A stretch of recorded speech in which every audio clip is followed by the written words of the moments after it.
আসসালামু আলাইকুম। আজ থেকে প্রায় ৩-৪ বছর আগে আমাদের এখানে ছাগলের একটা খামার ছিল, যেটা হয়তো ভিডিওতে আমরা কখনো দেখাতে পারিনি, কারণ তার আগেই আমরা এই খামারটা বন্ধ করে দিই।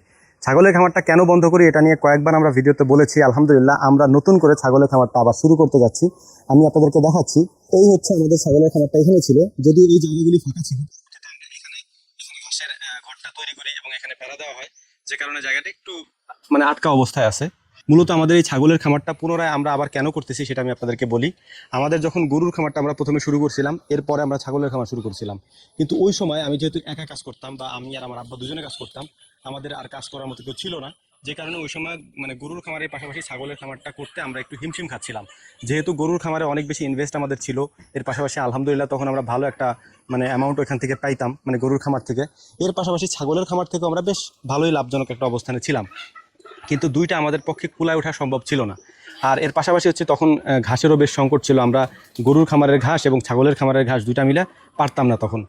কিন্তু লাভটা আমাদের বরাবর বেশ ভালোই ছিল, এটা আমি আমার আগের একটা ভিডিওতেও বলেছি। তো পুনরায় এখন আমরা এটা শুরু করতে যাচ্ছি। এটার কারণ হচ্ছে যে এখন আমাদের খাদ্যে তেমন কোনো সমস্যা নেই, ঘাস পর্যাপ্ত পরিমাণে আছে। 8-7-8 বিঘা জমিতে আমাদের ঘাস চাষ করা আছে। এর পাশাপাশি যেটা আমাদের মেন পজিটিভ দিক, সেটা হচ্ছে গরুর খামার থাকলে তাদের ছাগলের খামার থাকাটা জরুরি। এটা আমি ব্যক্তিগতভাবে মনে করি। যদি আপনার গরুর খামার থাকে তাহলে ছাগলের খামারটা থাকা জরুরি। কেন? ছাগল যেসব খাবার খায় গরু প্রায় সেমি খাবার খায়। দেখা যায় যে একটা গরুতে যে পরিমাণ গমের ভুসি খায়, ওইটা দিয়ে প্রায় 7-8টা ছাগল পালা যায় আর কি। এই জন্য পুনরায় আমরা এই ঘরটাকে রেডি করতেছি। আর ওই যে টাইগার মুরগিগুলো ছিল, ডিম পাড়া যে টাইগার মুরগিগুলো ছিল, সেগুলো আমি আপনাদেরকে দেখাইতেছি। সেগুলোকে আমরা মূলত এখানে শিফট করে ফেলছি, এই ঘরে নিয়ে আসছি। মুরগিগুলাকে মূলত আমরা এখানে নিয়ে আসছি।